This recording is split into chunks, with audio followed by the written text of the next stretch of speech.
السلام عليكم ورحمة الله وبركاته. حمدا لمن خلق الإنسان وعلمه البيان، والصلاة والسلام على رسول الله وعلى آله حزب الله وأصحابه جند الله، وبعد. وقد قال الله تعالى في القرآن العظيم والفرقان المجيد: أعوذ بالله من الشيطان الرجيم، بسم الله الرحمن الرحيم، إن الدين عند الله الإسلام. சங்கைக்குரிய சாதாத்மார்களே, மரியாதைக்குரிய உலமாக்களே, கண்ணியத்திற்குரிய பெரியோர்களே, அன்பு சகோதரர்களே, மாணவர்களே, அருமை தாய்மார்களே, சகோதரிகளே, எல்லாம் வல்ல அல்லாஹுவின் பேரருளும் நபிகள் நாயகம் ஸல்லல்லாஹு அலைஹி வஸல்லம் அவர்களது நல்லாசியும் நம் அத்தனை பேர் மீதும் நிலவுமாக. அல்லாஹும் அவரது ரசூலும் எந்தெந்த காரியங்களை எடுத்து நடக்க வேண்டும் என்று நமக்கு கட்டளையிட்டுள்ளார்களோ அவை அனைத்தையும் எடுத்து நடக்கவும், எவைகளை தவிர்ந்து நடக்க வேண்டும் என்று உத்தரவு பிறப்பித்துள்ளார்களோ அவை அனைத்தையும் தவிர்ந்து நடக்கவும் ஆரம்பமாக எனக்கும் உங்களுக்கும் நான் வசியத்து செய்து கொள்கிறேன். அல்லாஹ் தௌஃபீக் செய்வானாக. ஆமீன். சங்கையான பெருமக்களே, நமது குருநாதர் குத்துபுல் அக்தாப் ஓதுல் ஆலம் ஃபர்துல் அஹ்பாப் சையதுனா ஷேக் அப்துல் காதிர் ஜீலானி கத்தஸல்லாஹு சிர்ருல் அசீஸ் அவர்களினுடைய உருஸ் முபாரக்கை முன்னிட்டு நடைபெறக்கூடிய நமது மஹ்லராவில் நடைபெறக்கூடிய இந்த தொடர் நிகழ்ச்சியில் இன்றைய தினம் மதுஹபுகளுக்கு இடையில் கருத்து வேறுபாடா என்ற தலைப்பின் கீழால் நான் உரை நிகழ்த்த சம்மதித்துள்ளேன். சொல்லப்படும் செய்தியின் வாயிலாக வல்ல அல்லாஹ் எனக்கும் உங்களுக்கும் தகுந்த விளக்கத்தையும் அறிவையும் ஞானத்தையும் தந்தருள் பாலிப்பானாக. அருமையானவர்களே, நம்முடைய மார்க்கம் முழுமைப்படுத்தப்பட்டதற்கு பிறகு இந்த மார்க்கத்தில் ஏற்பட்ட பல்வேறு சந்தேகங்கள், இவைகளுக்கான தீர்வுகள், அந்த சந்தேகங்களை போக்கி வைக்கக்கூடிய வாதங்கள், இதனை தேடி மக்கள் உலகெங்கிலும் இருந்து சஹாபிகளிடம் சென்றார்கள். இஸ்லாம் பல்கி பெருக பெருக அந்தந்த ஏரியாவில், அந்தந்த கௌம்களில், அந்தந்த காபிலாக்களில் பல்வேறு பிரச்சனைகள் அவர்களுக்குள்ளால் இருந்திருக்கும். ஒவ்வொரு பகுதியும் ஒரு விதமான சங்கடத்தை சந்திக்கிறது. ஒவ்வொரு பகுதியும் ஒரு விதமான சூழ்நிலைகளை சந்திக்கிறது. உதாரணமாக நாம் எடுத்துக்கொண்டால், இந்த வையத்தின் வடபகுதியை பொறுத்தவரை சில காலப்பொழுதில் சூரியன் அஸ்தமிப்பதே இல்லை, சில பொழுது சூரியன் உதயமாகுவதும் இல்லை. இங்கெல்லாம் தொழுகையினுடைய நேரத்தை எப்படி கணிப்பது, இங்கெல்லாம் நோன்பினுடைய நேரத்தை எப்படி முடிவு செய்வது என்பது போன்ற கருத்துக்கள், சங்கடங்கள் அவர்களுக்கு ஏற்பட்டது. இது போன்ற ஒவ்வொரு பகுதியிலேயும் ஒவ்வொரு விதமான பிரச்சனைகள், புதிய புதிய உக்திகளில் தொழில்கள் துவங்கின. இன்றும் பல்வேறு வியாபாரங்கள் அறிமுகப்படுத்தப்பட்டு, சில வியாபாரங்கள் நம்முடைய புத்திக்கே புலப்படாத வண்ணம் சில மக்கள் நம்மிடத்திலே வந்து கேட்கும் பொழுது இது இப்படி இப்படி இப்படி என்று அவர்கள் ஒரு நீண்ட தொடரை சொல்லிக் கொண்டு செல்வார்கள். நாம் எல்லாம் அறிந்திருக்கக்கூடிய ஒரு செய்தியாகவும் அது இருக்கவில்லை. வியாபாரங்களில் கொடுக்கல் வாங்கலில் புதிய யுக்திகள் தோன்றியது. அதுபோன்று விவசாயத்திலேயும் பல புரட்சிகள் நடைபெற்றது. மாம்பழம் என்றால் இந்தந்த காலத்தில் தான் கிடைக்கும், கொய்யாவா இந்த காலத்தில் கிடைக்கும், மாதுளையா ஆரஞ்சா இந்தந்த காலத்தில் தான் கிடைக்கும் என்ற நிலை மாறி எல்லா காலத்திலும் எல்லா பழமும் கிடைக்கும் என்ற ஒரு சூழல் இப்போது உருவாகி இருக்கிறது. இதே போன்று 6 மாதத்திற்கு ஒரு மகசூல் என்று இருந்தது. ஆனால் அதெல்லாம் மாறி 2 மாதத்திலேயே மகசூல்களை உருவாக்க முடிந்தது. இப்படி உலகில் உணவு ரீதியாகவும் கொடுக்கல் வாங்கல் ரீதியாகவும் வணக்க வழிபாடுகள் ரீதியாகவும் பல்வேறு பிரச்சனைகளை பல சமூகங்கள் பலவிதத்திலும் சந்தித்து கொண்டிருந்தது. இப்படி பலவிதத்திலும் சந்திக்கக்கூடிய இந்த பிரச்சனைகளுக்கான தீர்வை இஸ்லாம் எப்படி வழங்குகிறது என்று வரும்பொழுதுதான் ஒவ்வொருவரும் தங்களினுடைய இஷ்டப்பிரகாரம் முடிவு செய்ய இயலாது, முடிவு செய்ய முடியாது, அது குர்ஆன் சுன்னாவினுடைய அடிப்படையில் அமைய வேண்டும் என்று மார்க்கம் கற்றுத்தந்திருப்பதின் காரணத்தினால் குர்ஆனினுடைய வழியில் சுன்னாவினுடைய வழியில் இந்த தீர்வை எப்படி அமைத்துக் கொள்வது, இது என்ன சொல்லுகிறது, என்ன தீர்வை அவைகள் தருகின்றன என்ற எதிர்பார்ப்போடு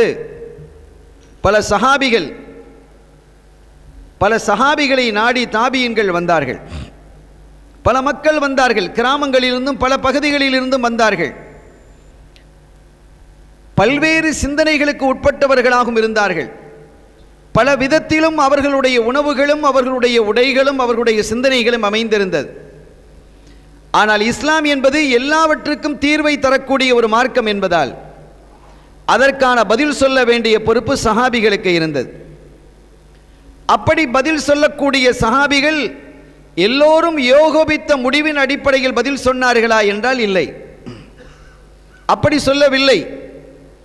ஒவ்வொருவரும் வேறு விதத்திலே பதில்களை சொல்லி இருக்கிறார்கள். அந்தந்த பதில்கள் சில சமயம் இந்த மனிதருக்கு இந்த பதில் பொருந்துகிறது, இதே பதில் இவருக்கு பொருந்தாது. ஒரு சட்டம் பொது சட்டம் என்று ஒரு இருக்கிறது. உதாரணமாக தொழுகை என்பது எல்லார் மீதும் கடமைதான். இஷா தொழுகை என்று சொன்னால் 4 ரக்காத்துக்கள் தான், அது எல்லோருக்கும் தெரியும். ஆனால் பிரயாணிக்கக்கூடிய அந்த பிரயாணிக்கும் 4 ரக்காத்துகளா என்றால் இல்லை, அவர் 2 ரக்காத்துகளாக தொழ முடியும், கஸ்ர் செய்து தொழ முடியும். ஷாஃபி மதஹபினுடைய அடிப்படையில், ஹனபி மதஹபினுடைய அடிப்படையில் 2 ரக்காத்துகளாக கஸ்ர் செய்து தொழுவது வாஜிபு என்று அது மார்க்கம் சொல்லும், மதஹபு சொல்லும். எனவே அந்த நிலைகளை பொறுத்து சட்டங்களும் வேறுபடுகிறது, ஆட்களை பொறுத்து சட்டமும் வேறுபடுகிறது. ஜக்காத் என்பது கடமையாக்கப்பட்ட ஒன்று இஸ்லாமியத்தில். எல்லாருக்கும் கடமையா? இல்லை. அதற்கான நிசாப் அளவை யார் பூர்த்தி செய்திருக்கிறாரோ, அந்த அளவு அவரிடத்தில் ஒரு வருட காலம் இருக்கிறதோ அவருக்கு அந்த ஜக்காத் கடமையாகிறது. இப்படி இங்கும் கருத்து வேறுபாடுகள் வருகிறது இல்லையா? இதே போன்று இந்த சஹாபிகள் வந்திருக்கக்கூடிய நபர்களினுடைய நிலை என்ன என்பதை பொறுத்தும் அவர்கள் என்ன செய்தார்கள்? பதிலை சொன்னார்கள். அதே சமயத்தில் ஒருவருக்கே 2 பதிலும் சொல்லப்பட்டிருக்கிறது. ஒரே நபராக இருப்பார், ஒரே பகுதி உள்ளவராக இருப்பார். அதே பகுதியில் ஒரே நபர் 2 பேரிடத்திலே சொல்லும் பொழுது 2 கருத்துக்களை சொல்லி இருக்கிறார்கள். இவைகள் தான் மதுஹபுகளாக இன்று அறியப்படுகிறது. இப்படித்தான் அறியப்பட்டது. அந்தந்த சஹாபிகள் தங்களுடைய சுய இச்சை பிரகாரம், மனம் விரும்பிய பிரகாரம் அவர்கள் அந்த பதில்களை சொன்னார்களா என்றால் இல்லை, மார்க்கம் அதற்கு அனுமதிக்கிறது என்பதை விளங்கிக் கொள்ளலாம். ஹதரத் அலி ரலியல்லாஹு தஆலா அன்ஹு அவர்களிடத்திலே ஒரு விஷயத்தை கேட்கும் பொழுது, ஒரு விஷயம் இப்படி 2ஆக அறியப்படுகிறதே, சில சஹாபிகள் இதை இப்படி என்கிறார்கள், அது அப்படி என்கிறார்கள். உதாரணமாக ஹஜ்ஜுடைய காலங்களிலே அரஃபாவிலே தங்கக்கூடியவர்கள் கஸ்ர் செய்வதா இல்லையா, ஜம்மு செய்வதா இல்லையா என்ற ஒரு கேள்வி இன்றும் பல்வேறு பிரச்சனைக்கு உட்பட்டதாகவே இது கருதப்படுகிறது. அதே போன்று மக்ரிபை எங்கே தொழ வேண்டும், அரஃபாவிலே தொழ வேண்டுமா அல்லது முஸ்தலிஃபாவிலே சென்று மக்ரிபையும் இஷாவையும் ஜம்மு செய்து தொழ வேண்டுமா என்ற கருத்து வேறுபாடுகள் ஒரே மதுஹபுக்குள்ளேயே இருக்கிறது. இது ஒன்றும் பெரிய ஒரு பிரச்சனை இல்லை என்பதை தெளிவுபடுத்தும் உரைதான் இன்றைய உரை. நான் வழங்கக்கூடிய இன்றைய உரை இருக்கிறதே, இந்த மதுஹபுகளுக்கு இடையிலே இருக்கக்கூடிய கருத்து வேறுபாடுகள் என்பது ஒரு பாரதூரமான விஷயம் அல்ல, அது ஒரு சாதாரணமான ஒரு விஷயம். இது மார்க்கத்தால் அங்கீகரிக்கப்பட்டது, அல்லாஹுவால் அங்கீகரிக்கப்பட்டது, அவனது திருத்தூதர் ஸல்லல்லாஹு அலைஹி வஸல்லம் அவர்களால் அனுமதி வழங்கப்பட்டது என்பதை தெளிவுபடுத்துவது அன்றி வேறு எதுவும் இல்லை. இதை பூதாகரமாக பார்த்தீர்களா, மதுஹபுகளிலே இருக்கக்கூடிய வேறுபாடுகளை பார்த்தீர்களா என்று பெரிதுபடுத்தி ஊதி பெரிதாக ஆக்கி காட்டியிருக்கிறார்கள் என்று இது ஒரு சாதாரணமான விஷயம் என்பதை முதலாவதாக மனதில் பதிவு செய்து கொள்ள வேண்டும். இப்போது இந்த மக்ரிப் இஷா இதை ஜம்மு செய்துதான் முஸ்தலிஃபாவில் தொழ வேண்டுமா? அதே போன்று லுஹர் அஸ்ரை ஜம்மு செய்துதான் அரஃபாவில் தொழ வேண்டுமா? இந்த லுஹரையும் அஸ்ரையும் இஷாவையும் கஸ்ர் செய்ய வேண்டுமா என்ற கேள்விகள் எழும் பொழுது ஹனவி மதஹபை பொறுத்தவரை கஸ்ரை கூட விடுங்கள், ஜம்மு செய்து ஆக வேண்டும் என்கிறார்கள் அஹ்னாஃபுகள். அது ஹஜ்ஜினுடைய வணக்க வழிபாடாகவே கருதப்படுகிறது, ஹஜ்ஜினுடைய வணக்க வழிபாடாகவே கருதப்படுகிறது. ஷாஃபி மதஹபை பொறுத்தவரை இது ஹஜ்ஜினுடைய வணக்க வழிபாடு அல்ல, மாறாக அது பிரயாணம் சம்பந்தப்பட்டது. ஸல்லல்லாஹு அலைஹி வஸல்லம் அவர்கள் பிரயாணத்தில் இருந்தார்கள், எனவே மக்ரிபையும் இஷாவையும் ஜம்மு செய்து தொழ வேண்டிய அவசியம் இல்லை, லுஹரையும் அஸ்ரையும் ஜம்மு செய்து தொழ வேண்டிய அவசியம் இல்லை என்று சட்ட வல்லுநர்கள் கிதாபுகளிலே நமக்கு சொல்லுவார்கள். இது எப்படி ஏற்பட்டது? ஸல்லல்லாஹு அலைஹி வஸல்லம் அவர்கள் ஜம்மு செய்து தொழுதிருக்கிறார்கள், அபூபக்கர் சித்திக் ரலியல்லாஹு தஆலா அன்ஹு அவர்கள் ஜம்மு செய்து தொழுதிருக்கிறார்கள், உமர் ரலியல்லாஹு தஆலா அவர்களும் ஜம்மு செய்து தொழுதிருக்கிறார்கள், உதுமான் ரலியல்லாஹு தஆலா அன்ஹு அவர்கள் துவக்கத்தில் ஜம்மு செய்து தொழுதார்கள், அதற்கு பிறகு பிரித்து தொழுதார்கள். அவர்கள் சேர்த்து தொழவில்லை பிந்திய காலங்களில், ஆரம்ப காலகட்டத்திலே அவர்கள் ஜம்மு செய்து தொழுதிருக்கிறார்கள். இப்படி அவர்கள் அதுவரை பிரச்சனை இல்லாமல் இருந்தது.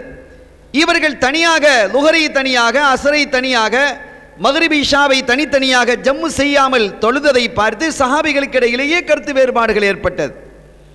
இது அலி ரலியல்லாஹு தஆலா அவர்களிடத்திலேயும் இந்த தகவல் சொல்லப்பட்ட பொழுது இதில் என்ன ஆச்சரியம் இருக்கிறது, இப்படி ஒரு கருத்து வேறுபாடு இருப்பது என்பது ஒரு பிரச்சனைக்குரியது அல்ல. அன்றைய காலகட்டத்தில் எல்லாம் அவர்கள் என்ன செய்தார்கள், பிரயாணத்திலேயே இருந்தார்கள். இதை உதுமான் ரலியல்லாஹு தஆலா அவர்களே சொல்றாங்க, நான் ஏற்கனவே வந்த ஹஜ்ஜுகள் எல்லாம் பிரயாணத்திலேயே நான் இருந்தேன், இப்போது நான் இங்கே சில நாள் காலங்கள் தங்க போகிறேன், அதனால் நான் இதை என்ன செய்யவில்லை, இதை நான் கஸ்ர் செய்வது ஜம்மு செய்வது என்பது ஜாயிஸ் அல்ல என்று நான் கருதுகிறேன் என்று அவர்கள் குறிப்பிட்ட செய்தியும் கிதாபுகளில் பிதாயா உன்னிஹாயா போன்ற கிரந்தங்களிலே பதிவு செய்யப்பட்டிருக்கிறது. இதை அலி ரலியல்லாஹு தஆலா அன்ஹு அவர்களிடத்தில் கேட்கப்பட்ட பொழுது அவர்கள் சொன்னார்கள், ஏன் இரண்டு சட்டங்கள் இருந்தால் இதில் என்ன விவகாரம் என்று அவர்கள் கேட்டார்கள். இதில் என்ன விவகாரம் இருக்கிறது, ஒருவருக்கு ஒரு சட்டம், இவருக்கு இன்ன நிலையில் இருக்கிறார், இவருக்கு இன்ன சட்டம், இவருக்கு இன்ன நிலையில் இருக்கிறார், இவருக்கு இன்னொரு சட்டம் என்று சொன்னால் இது ஒன்று விவகாரமான ஒன்று அல்ல என்று சொல்லிவிட்டு ஒரு உதாரணத்தையும் அவர்கள் சுட்டி காட்டுகிறார்கள். குர்ஆன் இருக்கிறது, இந்த குர்ஆனை 7 விதமாக ஓதுவதற்கு அல்லாஹு தஆலா அனுமதித்திருக்கிறான். இந்த முறை ஓதுவதின் காரணத்தினால், ஒரு முறையின் ஓதுவதின் காரணத்தினால் மீதி 6 முறையில் தவறாக ஆகிவிடும் என்று கருதுகிறீர்களா? இரண்டாவது முறை ஓதுவதின் காரணத்தினால் மீதி முறைகள் எல்லாம் பிழையாக ஆகிவிடுமா? குர்ஆனையே 7 விதமாக ஓதும் பொழுது சில செயல்பாடுகளை 7 விதமாகவோ 4 விதமாகவோ 2 விதமாகவோ செய்தால் என்ன தவறு இருக்க முடியும் என்று செய்தனா அலியின் கர்ரமல்லாஹு வஜ்ஹஹு ரலியல்லாஹு தஆலா அன்ஹு அவர்கள் குறிப்பிட்டு காட்டினார்கள். சங்கையானவர்களே, ஆக இந்த மக்களுக்கு மத்தியிலே கருத்து வேறுபாடுகளை பார்த்தீர்களா? ஷாஃபி மதுஹபிலே இப்படி இருக்கிறது சட்டம், ஹனபி மதுஹபிலே அப்படி இருக்கிறது சட்டம் என்றெல்லாம் கூறி கூறி கூறி அவர்கள் இந்த சமூகத்தை கூறு போட்டு விட்டதையும் நாம் பார்க்க முடிகிறது. சமூகத்தை கூறு போட்டதோடு மாத்திரம் அல்லாமல் அவர்களும் இன்று கூறுபட்டு போய்விட்டார்கள், பல துண்டுகளாக இருக்கிறார்கள். நாம் இப்போது கேட்பதெல்லாம் அவர்கள் ஒரே கொள்கையில் இருக்க முடிகிறதா? வணக்க வழிபாடுகளாக இருக்கட்டும், அகீதா சித்தாந்தம் சம்பந்தமானதாக இருக்கட்டும், கொள்கை ரீதியாதாக இருக்கட்டும், எதிலாவது அவர்கள் எல்லோரும் ஒன்றுபட்டு இருக்கிறோம் என்று சொல்ல முடிகிறதா? முடியாது. அது ஒரே நாள் பெருநாள் அவர்களால் கொண்டாட முடிகிறதா? நாம் ஒரு நாள் பெருநாளை கொண்டாடுறோம், அவங்களால ஒரு நாள் பெருநாள் கொண்டாட முடிகிறதா? இல்லையே. ஆக இவர்களால் ஒன்றுபட்டு இருக்க முடியாது. ஷரியத்திலே அப்படி ஒரு வாய்ப்பை அல்லாஹ் வழங்கி இருக்கிறான். 4 விதமாக செயல்படுவதற்கு, 3 விதமாக செயல்படுவதற்கு அல்லாஹ் இந்த மார்க்கத்தை இன்னதீன யுஸ்ருன் இலேசாக ஆக்கி வைத்திருக்கிறான். ஒரு வழிதான் இருக்கும் என்று இருக்குமேயானால் ஸல்லல்லாஹு அலைஹி வஸல்லம் அவர்களிடத்தில் ஜிப்ரீல் அலைஹிஸ்ஸலாம் அவர்கள் குர்ஆனை ஒருமுறை ஓதி காட்டிய பொழுது, இந்த ஒரே ஒரு முறைதானா என்று ஸல்லல்லாஹு அலைஹி வஸல்லம் அவர்கள் கேட்ட பொழுது, இரண்டாவது இன்னொரு முறையில் ஓதி காட்டினார்கள். இந்த 2 முறைதானா என்று கேட்ட பொழுது 3, 4, 5, 6, 7 முறை ஓதி காட்டினார்கள். சபா கிராத் என்று சொல்லுவோம். இது ஏன் அப்படி என்றால், என்னுடைய சமூகத்தில் ஒரு வழியில் ஓத முடியாதவர்கள் இன்னொரு வழியை தேர்ந்தெடுக்கலாம் இல்லையா? ஒரு வழி அடிபட்டால் 7 வழி திறக்கும் என்பதெல்லாம் நம்முடைய ஆபாக்கள் நமக்கு சொல்லி தந்த ஒன்று. அதுபோன்று குர்ஆனை ஒரு வழியாக ஒரு உச்சரிப்பில் ஓதி முடியாத போது இன்னொரு உச்சரிப்பை தேர்ந்தெடுத்துக் கொள்ளலாம். அதற்கு மார்க்கம் அனுமதித்திருக்கிறது, அல்லாஹ் அனுமதித்திருக்கிறான், ஸல்லல்லாஹு அலைஹி வஸல்லம் அவர்கள் அனுமதித்திருக்கிறார்கள். அதுபோன்றுதான் சட்டதிட்டங்கள், வணக்க வழிபாடுகள். இன்னதீன யுஸ்ருன், மார்க்கம் லேசானது என்று வந்ததற்கு பிறகு ஒரே ஒரு வழிமுறைதான் இருக்கிறது என்றால் அதைத்தான் பின்பற்றி ஆக வேண்டும். இன்னொரு சான்ஸ் இல்லை, இன்னொரு வாய்ப்பு இல்லை. அப்படி இன்னொரு வாய்ப்பு இல்லாத பொழுது அது கஷ்டமான நிலை. இன்னதீன யுஸ்ரும் என்பதில் மார்க்கம் இடம்பெற முடியாது. ஆக இந்த மார்க்கம் இலேசாக்கப்பட்டது என்பதனுடைய அடிப்படையே ஒரு விஷயத்தை 2ஆகவோ 3ஆகவோ குனூத் ஓதலாம், குனூத் ஓதாமலும் இருக்கலாம் என்பது போன்று இருக்கிறதா இல்லையா? இப்படி ஹனபி மதபிலே குனூத் இல்லை, சுபுகிலே இங்கே குனூத் இருக்கிறது. இந்த கருத்து வேறுபாடுகள் இருக்கலாம். பிஸ்மில்லாஹிர் ரஹ்மானிர் ரஹீம் நாம் ஓதி ஆக வேண்டும். அஹ்னாஃப்கள் ஓதி ஆக வேண்டிய அவசியம் இல்லை. சூரத்துல் ஃபாத்திஹா நமக்கு ஃபர்லாக்கப்பட்டிருக்கிறது, அவர்களுக்கு வாஜிபாக்கப்பட்டிருக்கிறது. அவர்களிடத்திலே ஃபர்து வேறு, வாஜிபு வேறு ஹனஃபிகளிடத்தில். எனவே இவை எல்லாமே குர்ஆன் ஹதீஸை அடிப்படையாக கொண்டுதான் முறைப்படுத்தப்பட்டிருக்கிறது. நம்முடைய இமாம்கள் இன்றும் கூட இந்த வஹாபிகளை பொறுத்தவரை அவர்களிலேயே ஒரு குழு சூரத்துல் ஃபாத்திஹாவிற்கு பிஸ்மி ஓதுகிறார்கள், இன்னொரு குழு ஓதுவதில்லை. இதைத்தானே நாங்கள் இவ்வளவு காலம் செய்து கொண்டு வந்தோம். இதையே குற்றம் என்று சொல்லிவிட்டு இன்று அவர்கள் அதை செய்து கொண்டிருக்கிறார்கள். எதை குற்றம் என்று அவர்கள் சொன்னார்களோ அதை செய்கிறார்கள். ஒரு காலகட்டத்திலே குழந்தைகளினுடைய காதுகளிலே பாங்கு சொல்லி ஊதுவது அது பிதஅத்தானது, சிரிப்பிற்குரியது, நகைப்புக்குரியது என்று அவர்களுடைய பாஷையில் அதை பேசினார்கள். அதற்கு பிறகு அவர்களே ஒத்துக்கொண்டு இல்லை, அது ஹதீஸினுடைய அடிப்படையில் உட்பட்டதான் என்றார்கள். எது நகைப்புக்குரியது என்று சொன்னார்களோ அதே ஹதீஸுக்குரியது என்கிறார்கள். எதை இந்த மார்க்கத்திலே பிரித்து போட்டார்கள் என்று நம்மை சொன்னார்களோ அதையே இன்று அவர்கள் செய்கிறார்கள். ஆக இந்த கருத்து வேறுபாடு என்பது மார்க்கத்திலே அனுமதிக்கப்பட்டது என்பதை அவர்களே இன்று தங்களுடைய செயல்பாடுகளில் குறிப்பிட்டு காட்டிக் கொண்டிருக்கிறார்கள். அவர்கள் நமக்கு முன்மாதிரியும் அல்ல, அவர்களை நாம் மூமீன்களாகவும் கருதவில்லை, அது வேறு விஷயம். ஆனால் இன்று சமூகத்தை பிரிக்கும் பொழுது எதை சொல்லி பிரித்தார்கள் என்பதைத்தான் இங்கே சொல்ல வருகிறோம். இந்த சமூகத்திலே மதுஹபுகளிலே எவ்வளவு பெரிய வேறுபாடுகள் இருக்கிறது என்பதை பாருங்கள் என்பதை சொல்லிதான் அவர்கள் இந்த சமூகத்தை பிளவுபடுத்தி ஒரு கூட்டத்தை இணைத்து தங்களுக்குள்ளேயே எதையெல்லாம் பிரிக்க வேண்டுமோ அதையெல்லாம் பிரித்து கொண்டு வகுத்து கொண்டு வளர்ந்து கொண்டு செல்வத்தால் இன்று இந்த சமூகத்தை ஒரு இழிவான நிலைக்கு, ஒரு பிற சமூக மக்கள் மத்தியிலே அவலட்சணத்தோடு பார்க்கக்கூடிய ஒரு சூழலை உருவாக்கி தந்த பெருமை மாத்திரம் அவர்களுக்கு சேரும். அருமையானவர்களே, எனவே கருத்து வேறுபாடுகள் என்பது ஒரு கடினமான ஒரு விஷயம் அல்ல, மார்க்கத்திலே ஒரு பாரதூரமான செய்தியும் அல்ல. மார்க்கம் வரவேற்கக்கூடிய விஷயம். இந்த சமூகத்திற்கு அல்லாஹ் இதன் மூலமாக இதை லேசாக்கி தந்திருக்கிறான் என்பதை நாம் விளங்கிக் கொள்வோம். இந்த கருத்து வேறுபாடுங்கிறது சஹாபிகளுடைய காலத்தில் என்ன, ஸல்லல்லாஹு அலைஹி வஸல்லம் காலத்திலேயே இருந்திருக்கிறது. நபிமார்களுக்கு இடையிலேயே இஹ்திலாஃப் இருந்திருக்கிறது. இந்த இஹ்திலாஃப் என்று சொன்னாலே ஒரு கடினமான விஷயம் அல்ல என்பதை நீங்கள் விளங்க வேண்டும். 2 கருத்துக்கள் ஒரு விஷயத்தில் ஒரு மதுஹபிலே சொல்லப்படுகிறது என்று சொன்னால் ஏதாவது ஒன்றை பின்பற்றி போவதற்கு நமக்கு அனுமதி இருக்கிறது. எனவே இது தப்பான ஒன்று அல்ல, ஒரு சாதாரணமான ஒரு விஷயம், இந்த சமூகத்திற்கு அருளப்பட்ட ஒரு விஷயம், அது ஒரு நிஅமத்தானது என்பதை நாம் விளங்கிக் கொள்வோமாக.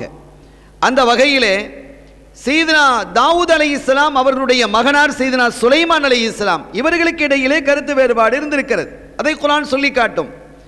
இப்படி சில பிரச்சனைகள் வந்த பொழுது அதை அல்லாஹ் தீர்வு செய்கிறான். ஃபஃபஹம்னாஹா சுலைமான் என்ற ஆயத்தின் கீழ் அறிஞர்கள் நிறைய விளக்கங்களை எழுதுகிறார்கள். தஃப்சீர்களிலே பார்த்தால் நமக்கு தெரியும் நிறைய விளக்கங்கள், அந்த கருத்து வேறுபாடுகள் எப்படி எப்படியெல்லாம் இருந்தது. சுலைமான் அலைஹிஸ்ஸலாம் அவர்களுடைய தீர்வை அல்லாஹ் என்ன செய்கிறான்? தேர்வு செய்கிறான். தாவூத் அலைஹிஸ்ஸலாம் அவர்களுடைய தீர்வை தள்ளுபடி செய்யவில்லை. இரண்டும் சரியாக இருக்கலாம், இரண்டிலும் எது மிகச்சரி என்று ஒன்று வரும் இல்லையா? இங்கிருந்து நாம் என்ன செய்கிறோம்? மதுரைக்கு போகிறோம். இனி மதுரைக்கு போவது எந்த வழியாக போகிறீர்கள்? ஒருவர் சொல்கிறார் நான் தூத்துக்குடி வழியாக செல்கிறேன், இன்னொருவர் திருநெல்வேலி வழியாக செல்கிறேன். இரண்டும் செல்லலாம். எது எளிதான பாதை, எது சீக்கிரமாக செல்ல முடியும் என்றால் அதில் ஒன்றை தேர்ந்தெடுத்துக் கொள்வார்கள். அப்படித்தான் இதே போன்று தாவூத் அலைஹிஸ்ஸலாம் அவர்களுடைய தீர்வும் சுலைமான் அலைஹிஸ்ஸலாமுடைய தீர்வும் தவறான ஒன்று அல்ல. இரண்டும் சரியானதாக இருந்தாலும் கூட இரண்டில் எது சரி? ஒன்று சஹீஹ், இன்னொன்று அஸஹ். ஒன்று சஹீஹாக இருக்கிறது, இன்னொன்று அஸஹாக இருக்கிறது, மிகச்சரியாக இருக்கிறது. சரியும் மிகச்சரியும். எனவே இதில் அல்லாஹு தஆலா சையதுனா சுலைமான் அலைஹிஸ்ஸலாம் அவர்களுடைய தீர்வை மிகச்சரியாக என்ன செய்கிறான்? எடுத்துக்கொள்கிறான். இந்த சமூகத்திற்கு அதை முன்வைக்கிறான். ஒரு தீர்வு, ஒரு பிரச்சனை அவர்களிடத்திலே வருகிறது. தாவூத் அலைஹிஸ்ஸலாம் அவர்களிடத்தில் இது யஹ்குமானி ஃபில் ஹர்த் என்ற வசனத்தின் கீழால் இரண்டு பேர் அவர்களிடத்திலே வந்து ஒரு தீர்வுக்காக நிற்கிறார்கள். வாதி சொல்லுகிறார், இவர்களுடைய ஆட்டுக்கிடை என்னுடைய வயல்வெளிகளிலே வந்து செடிகளை எல்லாம் சாப்பிட்டு எல்லாவற்றையும் ஹஜமாக்கி விட்டது. எல்லாத்தையும் சாப்பிட்டு முடிச்சிருச்சு, எதுவும் இல்லை. இந்த ஆட்டுக்கிடை அப்படி வந்துருச்சு, இதனால் என்ன செய்வது? நான் மிகப்பெரிய நஷ்டத்திற்கு ஆளாகிவிட்டேன் என்று வாதி சொல்லுகிறார். பிரதிவாதி இடத்திலே விசாரித்த பொழுது அவர் சொன்னார், அவர் சொல்வது உண்மைதான். என்னுடைய ஆடுகள் அவரிடத்திலே போய் அவருடைய அந்த வயல்வெளியில் இருந்த நபாத்துகளை, செடிகளை சாப்பிட்டு முடித்தது என்பது எல்லாம் உண்மைதான். ஆனால் அதை நான் வேண்டுமென்று செய்யவில்லை, அது என்னை அறியாமலேயே நடந்தது என்று அவர் குறிப்பிடுகிறார். இருந்தாலும் பாதிக்கப்பட்டவர் என்பதால் உம்முடைய ஆட்டுக்கிடை முழுவதையும் அவரிடத்தில் நீர் கொடுத்து விட வேண்டும் என்று அவர் முழுமையாக பெரிய அளவுக்கு பாதிக்கப்பட்டிருக்கிறார். அந்த பாதிப்பு என்பது ஒரு பெரிய பாதிப்பாக இருந்தது. எனவே எத்துணை ஆடுகள் போய் அவருடைய அந்த வயல்வெளியில் மேய்ந்து அதை ஹஜமாக்கியதோ அது அத்துணை ஆடுகளையும் நீங்கள் அவர்களிடத்திலே, அதாவது மொத்தத்தில் உங்களுடைய ஆட்டுக்கிடையையே அவரிடத்தில் ஒப்படைக்க வேண்டும் என்று சையதுனா தாவூத் அலைஹிஸ்ஸலாம் அவர்கள் தீர்வு செய்கிறார்கள். இந்த தீர்வுக்கு மேல் அப்பீல் சுலைமான் அலைஹிஸ்ஸலாம் அவர்களிடத்தில் இந்த ஆட்டுக்கு சொந்தக்காரர் வருகிறார், இப்படி ஒன்று நடந்திருக்கிறது, உங்களுடைய தந்தை இப்படி ஒரு தீர்வை செய்திருக்கிறார்கள் என்று சொன்ன பொழுது அந்த தீர்வை சுலைமான் அலைஹிஸ்ஸலாம் அவர்கள் மாற்றி அமைக்கிறார்கள். எப்படி மாற்றி அமைக்கிறார்கள்? உங்களுடைய ஆட்டு கிடைகளை எல்லாம் அவரிடத்திலே ஒப்படையும், என்னுடைய தந்தை சொன்ன மாதிரி. அது முழுமையாக அவருக்கு சொந்தம் அல்ல, மாறாக அதில் வரக்கூடிய பாலை அவர் எடுத்துக்கொள்ளலாம், அதில் வரக்கூடிய சூஃப் முடிகளை எடுத்துக்கொள்ளலாம். அதற்கு பிறகு இனி அது குட்டி போடுமையானால் அதை அவர் எடுத்துக்கொள்ளலாம். அதற்கு இடையிலே நீர் என்ன செய்ய வேண்டும்? இந்த வயல்வெளியிலே உழ வேண்டும், பயிர் செய்ய வேண்டும். ஏற்கனவே இந்த பயிர்கள் உம்முடைய ஆட்டு கிடைகள் சாப்பிடுவதற்கு முன்பாக என்ன நிலையில் இருந்ததோ அதே நிலைக்கு கொண்டு வந்ததற்கு பிறகு அதை அப்படியே ஒப்படைத்து விட்டு இந்த ஆட்டுக்கிடைகளை நீங்கள் திருப்பி எடுத்துக்கொள்ள வேண்டும் என்று ஒரு தீர்மானம் செய்கிறது. அல்லாஹ் இதை தேர்வு செய்கிறான், ஃபவஹம்னாஹா சுலைமான் என்கிறான். எனவே இந்த அடிப்படையில் இது தீர்வு, இந்த அடிப்படையில் இது தீர்வு செய்யப்பட்டிருக்கிறது. ஆக இங்கே இஹ்திலாஃப் ஏற்பட்டு தானே இருக்கிறது. நபிமார்களுக்கு இடையிலேயே இந்த கருத்து வேறுபாடுகள் வரும் பொழுது சஹாபிகளுக்கு இடையிலே, பிந்திய இமாம்களுக்கு இடையிலே இந்த கருத்து வேறுபாடு வருவது என்பது ஒரு பெரிய விவகாரமான ஒன்று அல்ல என்பதை நாம் அல்ல, அந்த வஹாபிகளாவது இன்று விளங்கணும். அந்த லீடர்ஸ் இப்படி சொல்லி தான் அவங்க அந்த லெவலுக்கு கொண்டு வந்திருக்கிறாங்க. எனவே அவர்கள் புரிந்து கொள்ள வேண்டும் என்பதற்காக இதை முன்வைக்கிறோம். சங்கையானவர்களே, இதே போன்று இன்னொரு செய்தியும் வருகிறது. கண்மணி நாயகம் ஸல்லல்லாஹு அலைஹி வஸல்லம் அவர்கள் அதை சொல்லுகிறார்கள். சையதுனா தாவூத் அலைஹிஸ்ஸலாம் சுலைமான் அலைஹிஸ்ஸலாம் அவர்களுக்கு இடையிலே நடந்த அந்த விஷயத்தை,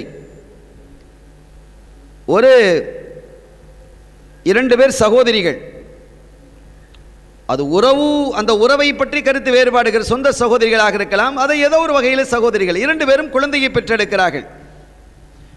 ஒரு குழந்தையை ஓனாய் தூக்கி சென்று விடுகிறது, ஒரு குழந்தையை ஓனாய் தூக்கி சென்று விடுகிறது. இன்னொரு குழந்தை யாருக்கு உரியது என்பதிலே கருத்து வேறுபாடு வந்து அந்த இரண்டு பிள்ளைகளும், ஒரு பிள்ளையை இரண்டு தாயும் என்னுடைய பிள்ளை என்கிறார்கள். இரண்டு பேரும் என்னுடைய பிள்ளைகள் என்னுடைய பிள்ளைகள் என்று குறிப்பிடுகிறார்கள், இரண்டு பேருமே குறிப்பிடுகிறார்கள். ஒரு பிள்ளை ஒருவருக்கு தானே கொடுக்க முடியும், எப்படி விசாரிப்பதற்காக விசாரணை நடந்தது. விசாரணை நடந்த பொழுது கடைசியில் சையதுனா தாவூத் அலைஹிஸ்ஸலாம் அவர்கள் அந்த விசாரணையினுடைய அடிப்படையில் என்ன செய்கிறார்கள், அந்த குழந்தையை பெரியவளுக்கு கொடுக்கிறார்கள். நீ அது உனக்குரியது தான் என்று அவங்க என்ன செஞ்சிட்டாங்க, கொடுத்துட்டாங்க. இந்த சிறியவள் அவர் ரொம்ப வேதனைப்படுகிறாள். அது தனக்குரிய குழந்தை என்று அவள் வாதிடுகிறாள். ஆனால் தீர்ப்பை எதிர்த்து ஒன்றும் செய்ய முடியவில்லை, வெளியே வந்து விடுகிறார். சீனா சுலைமான் அலைஹிஸ்ஸலாம் அவர்களிடத்திலே சென்று முறையிடுகிறாள். அந்த பெரியவளையும் கூப்பிடுகிறார்கள். குழந்தை யாருக்குரியது? எனக்குரியது. சிறியவளும் சொல்கிறார், சுகுராவும் சொல்கிறாள் எனக்குரியது, குபுராவும் சொல்கிறாள் எனக்குரியது என்று. தாவூத் அலைஹிஸ்ஸலாம் சுலைமான் அலைஹிஸ்ஸலாம் அவர்கள் என்ன செய்தார்கள், அப்படித்தானா, அது உறுதிதானா? இருவரும் உறுதிப்படுத்துகிறார்கள். அப்படியானால் இருவருமே உங்களுடைய குழந்தை என்று சொன்னால் ஆளுக்கு பாதியாகத்தான் குழந்தையை தர முடியும், வேறு என்ன செய்வது என்று சொல்லி ஒரு வாளை எடுத்துக்கொண்டு வந்து அறுத்து ஆளுக்கு பாதியாக கொடுங்கள் என்கிறார்கள். அவனும் வாளை எடுத்துக்கொண்டு வருகிறான். அப்போது சூரா சின்னவள் சொல்லுகிறார், நபி அவர்களே வேண்டாம், இந்த குழந்தை என்னுடைய சகோதரியுடையது தான், மூத்தவளுடையது தான், நீங்கள் குழந்தையை அறுக்காதீர்கள். ஆனால் மூத்தவள் அமைதியாக இருக்கிறாள், அவள் ஒன்றும் துடிக்கவில்லை, அமைதியாக இருக்கிறார். எனவே இதை அவருக்கே நீங்கள் கொடுத்து விடுங்கள், எனக்கு தேவையில்லை, இது அவளுடைய குழந்தை தான், என்னுடைய குழந்தை இல்லை என்று சொன்ன பொழுது சையதுனா சுலைமான் அலைஹிஸ்ஸலாம் அவர்கள் அந்த குழந்தையை இது உன்னுடையது என்று கொடுக்கிறார்கள். அறுக்கணுன்னு வரும்பொழுதே தாயினுடைய உடம்பு ரத்தம் துடிக்க வேண்டும் இல்லையா? இளையவள் துடித்து தன் பிள்ளை எங்கே வாழ்ந்தாலும் பரவாயில்லை, தன்னுடைய சகோதரியிடத்தில் வாழ்ந்தாலும் பரவாயில்லை, குழந்தை நன்றாக இருக்கட்டும் என்று கொடுப்பதற்கு அவள் சம்மதிக்கிறாள். ஆனால் பெரியவளும் அமைதி காக்கிறாள். எனவே இந்த அடிப்படையிலே சுலைமான் அலைஹிஸ்ஸலாம் அவர்கள் வேறு விதத்திலே தீர்வு செய்கிறார்கள். இதை அல்லாஹ் ஃபஹம்னா சுலைமான் என்கிறான். எனவே சங்கைக்குரிய பெருமக்களே, இப்படி கருத்து வேறுபாடுகள் என்பது பலவிதமாகவும் இருந்திருக்கு, இன்னொன்றும் இருக்கிறது, சற்று வித்தியாசமாகவும் இருக்கும். அது தஃப்சீர்களிலே சொல்லப்பட்டது என்பதால் நான் இங்கே குறிப்பிடுகிறேன். அவர்களுடைய காலத்தில் ஒரு அழகான ஒரு பெண்மணி இருந்தாள், ஒரு இளம் பெண்மணி, ஆனால் சாலிஹத்தான பெண்மணி. அன்னஹா சாலிஹா, சாலிஹத்தான அந்த பெண்மணி நல்லொழுக்கம் மிக்கவள், அவள் நல்ல பண்பானவள், நல்ல சீலமாக வாழ்ந்தவள். சீலமிக்க அந்த பெண்மணியினுடைய அழகு அங்கே இருந்த சில செல்வந்தர்களை ஈர்த்தது. அந்த பெண்ணை தவறாக பயன்படுத்துவதற்கான முயற்சிகளை செய்தார்கள். அந்த பெண் ஒருபோதும் அந்த தவறுக்கு வழிபடுவதில்லை என்று உறுதிப்படுத்தி விட்டார். எவ்வளவோ முயன்று பார்த்தார்கள். ஒரு வகையிலே ஆசை காட்டி பார்த்தார்கள் செல்வத்தை கொண்டு, இன்னொரு வகையிலே அச்சப்படுத்தி காட்டினார்கள். நாங்கள் தண்டிப்போம், அப்படி செய்வோம், இப்படி செய்வோம், காசு இருந்தா தன்னுடைய செல்வத்தை கொண்டு எதையும் சாதிக்கலாம் என்று நினைப்பார்கள் இல்லையா சிலர், எல்லோரும் அல்ல. அப்படி நினைப்பதற்கு அந்த நால்வரும் அப்படி செய்தார்கள். ஆனால் அவர்களால் அதை சாதிக்க முடியாமல் போனது. அவளை அச்சுறுத்தவும் முடியவில்லை, ஆசை காட்டவும் முடியவில்லை. ஆசைக்கும் அச்சுறுத்தலுக்கும் அசையாத பெண்மணியாக, இறையச்சம் மிகுந்த நன்மணியாக அந்த பெண் திகழ்ந்தாள். இதன் காரணத்தினால் என்ன செய்தார்கள் தெரியுமா? இந்த 4 பேரும் சேர்ந்து அந்த பெண்ணின் மீது அபாரமான ஒரு கதுஃப், ஒரு இட்டுக்கட்டை தூக்கி போட்டார்கள். இந்த பெண் தப்பான நடத்தையில் ஈடுபட்டால், நாங்கள் ஐ விட்னஸ், சாட்சி என்று சொன்னார், நாங்கள் 4 பேருமே பார்த்தோம் என்று அவர் குறிப்பிட்டார். அதுவும் எப்படி தெரியுமா? தஃப்சீர்களிலே அறிஞர்கள் எழுதுகிறார்கள், அந்த பெண் தவறிலே ஈடுபட்டதும் கூட ஒரு மனிதனோடு அல்ல, ஒரு நாயோடு என்றார். ஒரு நாயோடு அவள் தப்பாக நடந்து கொண்டாள் என்று அந்த 4 பேரும் தங்களினுடைய செல்வாக்கை வைத்து ஆட்களையும் திரட்டி தாங்களும் சாட்சியாக வந்து தாவூத் அலைஹிஸ்ஸலாமுடைய தர்பாரிலே அவர்கள் என்ன செய்கிறார்கள்? சாட்சி சொல்கிறார்கள். சொல்லக்கூடிய 4வரும் தகுதிமிக்கவர்களாக உலகத்திலே அறியப்பட்டவர்கள். அல்லாஹ்வினுடைய சமூகத்தில் அவர்கள் குற்றவாளிகளாக இருந்தாலும் மனிதர்களுடைய பார்வையிலே நல்லவர்களாக, வல்லவர்களாக, தர்ம பிரபுக்களாக பார்க்கப்பட்டவர்கள். எனவே ஷரியத் என்பது, மார்க்கம் என்பது பில் லவாஹிர், வெளிப்படையை கொண்டுதான் தீர்மானிக்கும். ஒரு மனிதர் வர்றாரு, இந்த இவன் தொழுதானா, நான் பார்த்தனே இவன் தொழுதானே, முடிஞ்சது. அவன் ஒதுவோட தொழுதானா இல்லையா, லோஹர 2 ரக்காத் தொழுதானா, 4 ரக்காத்தா 3 ரக்காத்தா, அதெல்லாம் தெரியாது. தக்பீர் கட்டி தொழுததை நான் பார்த்தேன். அப்போ அவன் தொழுததாக நாம் கருதுவோம். அவனுடைய தொழுகை கூடுமா கூடாதா என்பதெல்லாம் நமக்கு தெரியாது. ஷரியத் என்பது வெளிப்படையை கொண்டுதான் கணிக்கப்படும். சங்கையான பெருமக்களே, இந்த 4 பேரும் சாட்சி சொல்கிறார்கள். இந்த 4 பேருடைய சாட்சி மறுக்க முடியாத ஒரு சாட்சியாக கருதப்பட்டது அந்த அவையில். மறுக்க முடியாத ஒரு சாட்சியாக இருந்தது. இந்த பெண்ணுக்கு என்ன செய்வது என்றும் தெரியவில்லை. இவள் மறுக்கிறாள். ஆனால் சாட்சி 4 பேர் கொண்டு வர வேண்டும். விபச்சாரம் என்று சொன்னால் அது கொண்டு வரப்பட்டிருக்கிறது. சரியான சாட்சிகளாக இருக்கிறார்கள். அதற்கு மேல்பாக பல பேரும் சாட்சி சொல்வதற்கு ஆயத்தமாக இருக்கக்கூடிய ஒரு சூழல். அப்படியெல்லாம் இருந்த பொழுது வேறு வழி இல்லாமல் அந்த பெண்ணை கொல்லுவதற்காக, ரஜம் செய்வதற்காக அவர்கள் ஏவுகிறார்கள். யார்? தாவூத் அலைஹிஸ்ஸலாம் அவர்கள் கட்டளையிடுகிறார்கள். இதே செய்தி சுலைமான் அலைஹிஸ்ஸலாம் அவர்களிடத்திலே வந்த பொழுது அந்த 4 பேரையும் அவர்கள் அழைக்கிறார்கள். இந்த பெண் அங்கு மேல்முறையீடு செய்கிறாள். அப்படி அழைத்த பொழுது அவர்களும் வருகிறார்கள். இந்த பெண் தப்பான காரியத்தில் ஈடுபட்டாளா? ஆமாம், ஈடுபட்டாள். நீங்கள் கண்ணால் பார்த்தீர்களா? ஆமாம், பார்த்தோம்.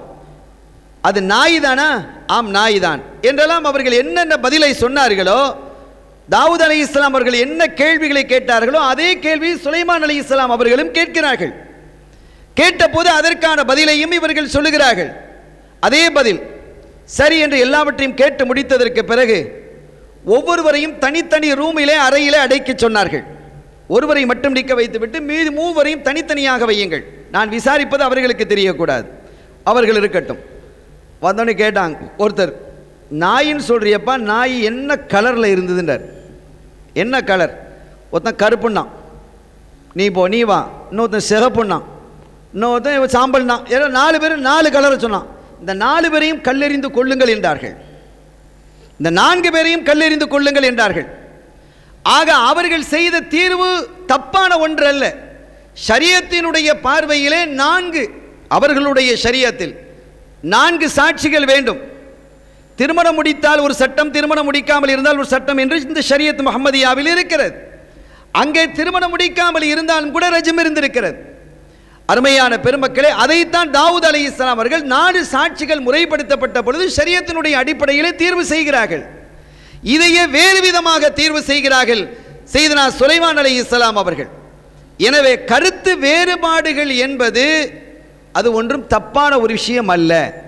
இந்த கருத்து வேறுபாடுகள் மார்க்கத்தில் இருப்பது என்பதை நபி தாவூத் அலைஹிஸ்ஸலாம் அவருடைய காலத்திலும் பிற நபிமார்களுடைய காலத்திலேயும் இது அங்கீகரிக்கப்பட்டிருக்கிறது என்பதை நாம் விளங்கிக் கொள்ள வேண்டும். இனி நம்முடைய ஷரியத்தை எடுத்துக்கொண்டாலே ஸல்லல்லாஹு அலைஹி வஸல்லம் அவர்களுடைய காலகட்டத்திலேயே பல்வேறு இஃப்திலாஃப்கள் இருந்திருக்கிறது. ஒரு காரியத்தை 2ஆக 3ஆக செய்திருக்கிறார்கள். நம்ம பிஸ்மி நாம் ஓதுறோம், சூரத்துல் ஃபாத்திஹாவில் பிஸ்மி ஓதுறோம். அப்படி ஓதுவது ஸல்லல்லாஹு அலைஹி வஸல்லம் அவர்கள் ஓதி இருக்கிறார்கள் என்று பல ஹதீதுகள் இருக்கிறது. ஷிரியாவினுடைய ஹலீஃபாவாக இருந்த சையதுனா அமீர் முஆவியா ரலியல்லாஹு தஆலா அன்ஹு அவர்கள் மதீனா ஷரீஃபுக்கு வர்றாங்க. வந்து சுபு தொழுகிறாங்க, தொலை வைக்கிறாங்க. பொதுவாக ஹலீஃபாக்களாக இருந்தால் அவங்க தான் தொழுகை நடத்துவாங்க. அப்படி நடத்தும் பொழுது பிஸ்மி ஓதவில்லை. முஆவியா ரலியல்லாஹு தஆலா அவர்கள் பிஸ்மி ஓதாமல் அன்று சுபு தொழுகை முடித்தார்கள். சஹாபிகள், அங்கே இருந்த சஹாபிகள் கேட்டார்கள், ஐனல் பஸ்மலா, பஸ்மலா எங்கே போச்சுன்னு கேட்டாங்க. இப்படி தொழுகையில் இப்படி பிஸ்மி இல்லாமல் ஓதிட்டீங்களே, பிஸ்மி எங்கேன்னு கேட்டாங்க. திருப்பி அவர்கள் தொலை வைத்தாங்க என்ற ஹதீதுகள் இருக்கிறது. திருப்பி என்ன செஞ்சிருக்கிறாங்க? தொலை வச்சிருக்கிறாங்க. அதே சமயத்தில் இன்னொருவர் தாபிகளுடைய காலத்திலே ஒரு சஹாபி, அவங்களுடைய வாப்பா சஹாபி, மகனார் தாபியாக இருக்கிறாங்க. அந்த தாபியாக இருக்கக்கூடிய அந்த மகனார் தொழுது கொண்டிருக்கிறார். தொழுதும் பொழுது பிஸ்மில்லாஹிர் ரஹ்மானிர் ரஹீம் தன்னுடைய காது விளங்கும்படி ஓதுறதுங்கிறது இருக்கு இல்லையா? வாய்க்கு சத்தம் அடுத்தவர்களுக்கு டிஸ்டர்ப் ஏற்படுத்தக்கூடாது. ஆனாலும் நம்முடைய மதஹபினுடைய அடிப்படையிலே நாம் ஓதுவது நம்முடைய காதுக்கு விளங்கணும். அதுக்காக நம்ம செவிடாக இருக்கிறோங்கிறதுக்காக கத்தியும் ஓத முடியாது. ஒரு நார்மல் சாதாரணமாக நாம் ஓதும், நம்ம இயல்பாக ஒரு மனிதர் ஓதக்கூடியவர் செவிடாக இருந்தாலும் அவர் பேசுகிறது அவருக்கு விளங்கத்தானே செய்யும். எனவே அந்த அடிப்படையில் அவங்க என்ன செய்கிறாங்க? பிஸ்மில்லான்னு ஓதும் பொழுது பக்கத்திலே இருந்த அவங்களுடைய தந்தை, ஐபுனை, மகனே, புதிதான ஒரு விஷயத்தை மார்க்கத்தில் ஏற்படுத்தாத என்று கண்டிக்கிறார்கள். தொழுது கொண்டிருக்கக்கூடிய மகனையே அவர்கள் கண்டிக்கிறார்கள். சரியான ஹதீஸில் இது இடம்பெற்றிருக்கிறது. நான் ஸல்லல்லாஹு அலைஹி வஸல்லம் அவர்களுக்கு பின்னால் நின்று தொழுதிருக்கிறேன். அபூபக்கர் சித்தீக் ரலியல்லாஹு தஆலா அவர்களுக்கு பின்னால் நின்று நான் தொழுதிருக்கிறேன். உமர் ரலியல்லாஹு தஆலா அவர்களுக்கு பின்னால் நின்று தொழுதிருக்கிறேன். உஸ்மான் ரலியல்லாஹு தஆலா அவர்களுக்கு பின்னால் நின்றும் நான் தொழுதிருக்கிறேன். ஆனால் இவர்கள் யாருமே தொழுகையில் ஃபாத்திஹாவில் பிஸ்மி ஓதவில்லை. நீங்கள் ஏன் புதுசாக ஒரு காரியத்தை ஏற்படுத்துறீங்க? ஈயாக்க வல் ஹதஸ், உங்களையும் புதிதான காரியங்கள் ஏற்படுத்துவதையும் நான் உங்களை எச்சரிக்கிறேன் என்று எச்சரிக்கை விடுத்தார்கள். ஆக இங்கே முஆவியா ரலியல்லாஹு அன்ஹு பிஸ்மி ஓதாத பொழுது ஏன் நீங்கள் ஓதவில்லை என்று சஹாபிகள் கேட்கிறாங்க.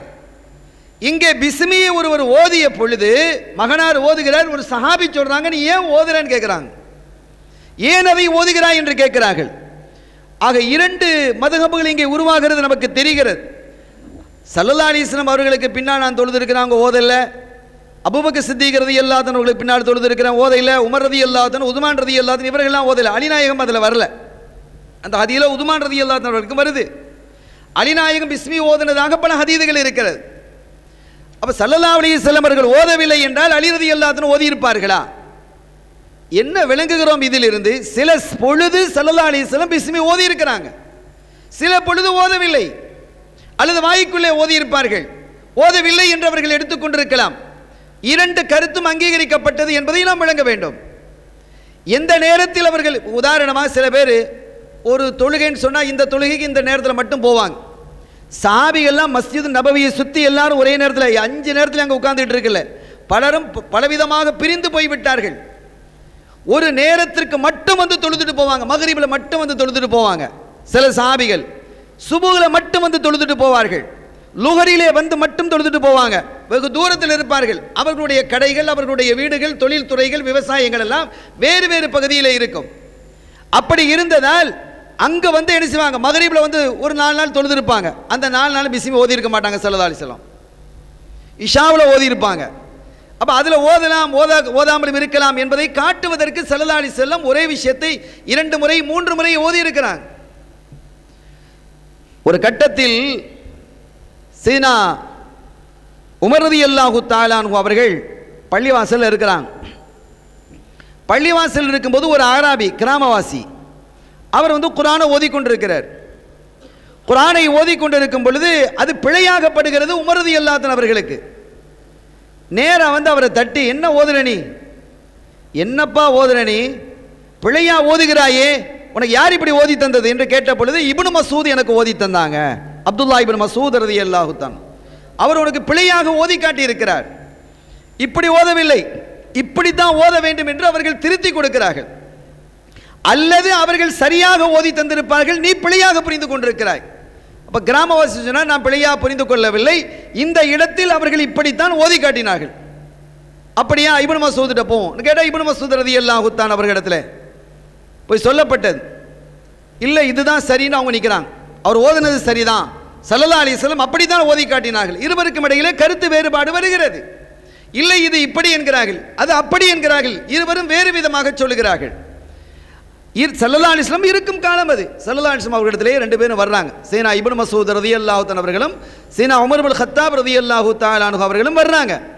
அப்படி வருகை தந்து தங்களுடைய கோரிக்கைகளை சொல்றாங்க. இப்னு மஸ்ஊத் ஓதுங்க அப்படின்னா, நீங்க ஓதுங்க என்றதும் அவர்கள் ஓதினார்கள்.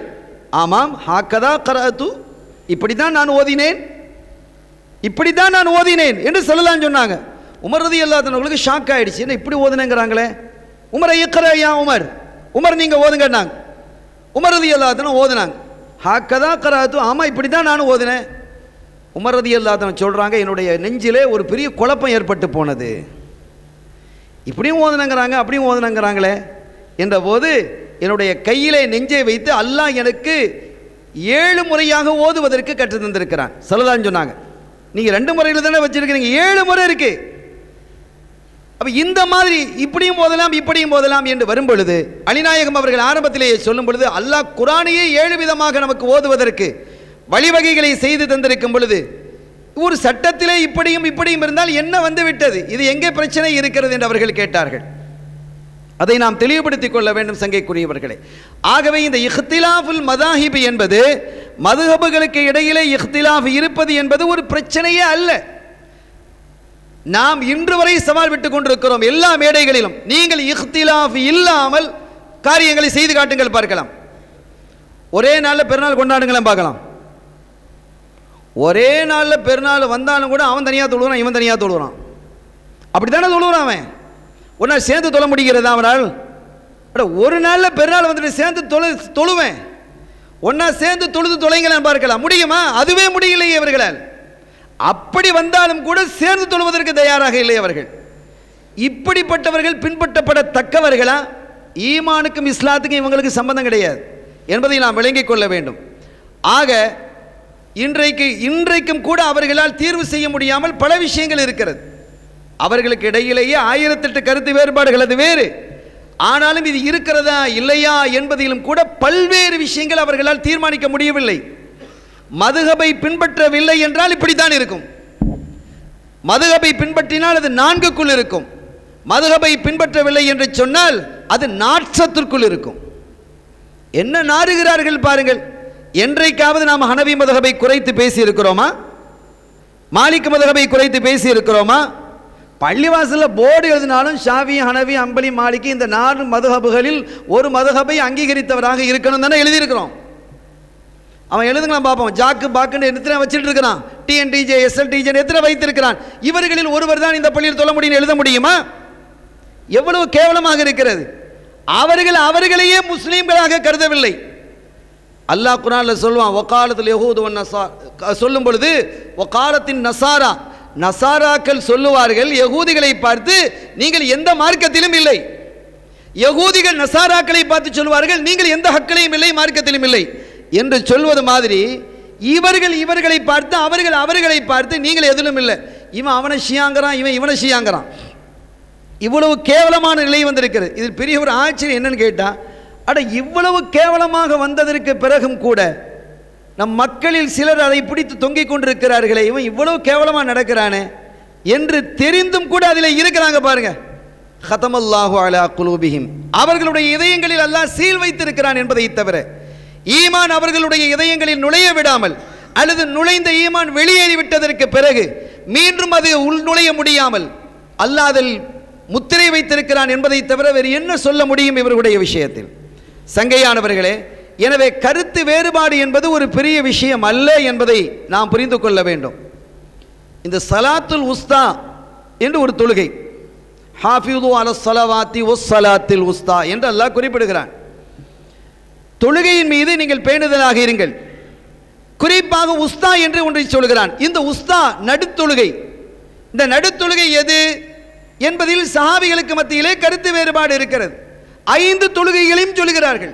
லுஹர், அஸ்ர், மக்ரிப், இஷா, சுபுஹ், ஒவ்வொன்றுக்கும் ஒரு காரணம் இருக்கிறது. அப்படி சொன்னால் நல்லதுதான். 5 தொழுகையும் பேணி தொழலாமா இல்லையா? 5 தொழுகையில் ஒன்று தாங்கிறதுல கருத்து வேறுபாடு இல்லை. இந்த 5இல் எது என்பதில் கருத்து வேறுபாடுகள் இருக்கிறது. 5 தொழுகையையும் குறிப்பிடக்கூடிய சஹாபிகள் உண்டு. பெரும்பாலானவர்கள் என்ன செய்கிறார்கள்? அசர் தொழுகை என்கிறார்கள். சில சஹாபிகள் ஸெய்த் இப்னு சாபித் ரலியல்லாஹு தஆலா அன்ஹு, காத்திபுல் வஹி, அவர்கள் குறிப்பிடும்போது அது லுஹர் தொழுகை என்கிறார்கள். ஏன் தெரியுமா? லுஹர் தொழுகை தான் வெயில் உச்சியில் இருக்கக்கூடிய தொழுகை. நடுவில் அது சூரியன் இருக்குது. எனவே உஸ்தா அதுதான், அது ஒரு காரணம். இன்னொன்று, ஒரு கடின தொழுகை என்று சொன்னாலும் அதுதான். ஸல்லல்லாஹு அலைஹி வஸல்லம் அவர்கள் தொழுகையிலேயே ஒரு கடினமான தொழுகையாக கருதியது லுஹருடைய தொழுகையை தான். ஏன் தெரியுமா? கடுமையான வெயில் இருந்தால் அப்ரிது, நீங்க கொஞ்சம் தாமதமாக தொழுங்கன்னு சொல்லி இருக்கிறாங்க. ஒரு பிரயாணத்திலே செல்லும் பொழுது தொழுகைக்கான நேரம் வருகிறது. பிலால் ரலியல்லாஹு அன்ஹு பாங்கு சொல்லட்டுமா கேட்குறாங்க. குத்தாம் முன்னால போங்கங்கிறாங்க ஸல்லல்லாஹு அலைஹி வஸல்லம். கொஞ்ச நேரம் போகட்டுங்கிறாங்க. ஏன்னா வெயில் கடுமையாக இருக்கிறது. எனவே வெயில் கடுமையாக இருப்பதின் காரணத்தினால் அந்த நேரத்தில் தொழக்கூடிய தொழுகைக்கு தனி அந்தஸ்து. எனவே அதுதான் உஸ்தா என்று அவர்கள் குறிப்பிட்டு காட்டுகிறார்கள். சீனா அலி ரலியல்லாஹு தஆலா அன்ஹு அவர்களுடைய பார்வையில் இல்லை, அது சுபுஹுடைய தொழுகை என்கிறார்கள், ஃபஜ்ருடைய தொழுகை என்கிறார்கள் அலிநாயகம் ரலியல்லாஹு தஆலா அன்ஹு அவர்கள். இதில் இப்படி இருந்தால் என்ன?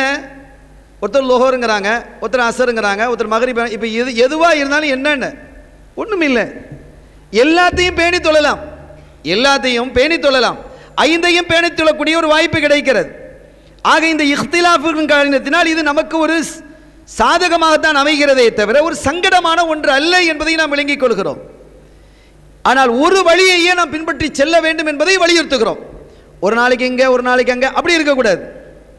அப்படி இல்லாமல் ஒரு விஷயத்தை நீங்கள் எடுத்துக்கொண்டீர்களா, ஷாஃபி மதஹபை பின்பற்றுகிறீர்களா, ஷாஃபி மதஹபையே பின்பற்றி கொண்டு இருங்கள். ஹனபி மதஹபை பின்பற்றுகிறீர்களா, ஹனபி மதஹபையே பின்பற்றி கொண்டு இருங்கள். ஒரு கட்டத்தில் ஒருவேளை ஷாஃபி மதஹபினுடைய அடிப்படையில் ஒரு விஷயத்தை உங்களால் செயல்படுத்த முடியவில்லை என்று வருகிறது என்றால் ஹனபி மதஹபை தேர்ந்தெடுங்க. யார் வேணாங்களா? எத்தனை விஷயங்களை நாம் இந்த ஊரிலேயே செய்து வைத்திருக்கிறோம். அப்படியானால் மதஹபுகளுடைய சண்டையா, பிரச்சனையா? அவர்களுடைய மதஹபுகளுக்குடைய உள்ள சண்டையை தான் இங்கே பார்க்குறாங்க. இங்கே ஒன்றும் சண்டை இல்லை. சில சமயங்களில் ஒரு பெண் இருப்பான், அவளுக்கு கல்யாணம் முடித்து வைக்க வேண்டியது இருக்கும். இந்த திருமணம் முடித்து வைக்க வேண்டியதில் அவளுக்கு தந்தை ஒளியின் முஜிபிர் வாப்பா இருக்கணும். வாப்பா இல்லைன்னா வாப்பாவுடைய வாப்பா இருக்கணும். அவரும் இல்லைன்னா சகோதரன் இருக்கணும். அல்லது சாச்சா பெரியப்பா, சாச்சப்பா பெரியப்பா இருக்கணும். அல்லது சகோதரனுடைய மகன்கள் அல்லது சாச்சப்பா பெரியப்பாவுடைய மகன்கள் இருக்கணும். இவங்கெல்லாம் இல்லைன்னு வைங்க, வழிகாரரே இல்லை இவருக்கு. இந்த ஆண் வாரிசே இல்லை, வழிகாரர்களே இல்லை என்றால் இந்த பெண்ணுக்கு எப்படி கல்யாணம் முடிச்சு வைக்கிறது? வழிகாரர் இல்லாமல் கல்யாணம் முடித்து வைக்க முடியுமா என்றால் முடியாது. ஷாஃபி மதஹபில் எத்தனை. அப்படியானால் நாம் என்ன செய்வோம்? ஹனபி மதஹபினுடைய பிரகாரம் பிஇذنஹா, அந்த பெண்ணினுடைய உத்தரவை பெற்று ஒரு திருமணத்தை முடித்து வைக்கிறோம். ஹனபி மதஹபில் வழிகாரர் இல்லை என்றாலும் பெண்ணினுடைய உத்தரவை பெற்று திருமணம் முடித்து வைக்க முடியும். இப்போ அந்த அது அடிப்படையில் நாம் செயல்படுத்தி இருக்கிறோமா இல்லையா? எத்தனை நிக்காக நாம் இந்த மண்ணிலே செய்து வைத்திருக்கிறோம். இடையிலே கருத்து வேறுபாடுகள் இருந்ததினால் அதெல்லாம் பின்பற்றக்கூடாது என்று அந்த கல்யாணம் முடிக்காமல் விட்டுட்டு போயிட்டோமா? இல்லையே. அப்படியானால் மதுஹபுக்கு இடையிலேயே எவ்வளவு பெரிய ஐக்கியம் இருக்கிறது என்பதை வழங்கிக் கொள்வோம். இல்லை என்றால் பள்ளிவாசலில் எழுதும் பொழுது இந்த ஹைமாறுகள் உள்ளே நுழைந்து விடக்கூடாது என்பதற்காக போடக்கூடிய அந்த போர்டுகளிலே 4 மதுஹபுடைய பெயர்களை நாம் குறிப்பிடுவோமா?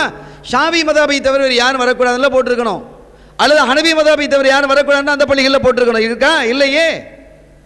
ஆக என்ன விளங்குகிறோம் இதன் மூலமாக என்றால், மதுஹபுகளுக்கு இடையிலே இருக்கக்கூடிய கருத்து வேறுபாடை மதுஹபுகள் பெரிதாக காணவில்லை. கருத்து வேறுபாடு இருக்கிறதுனால தான் மதுஹபு.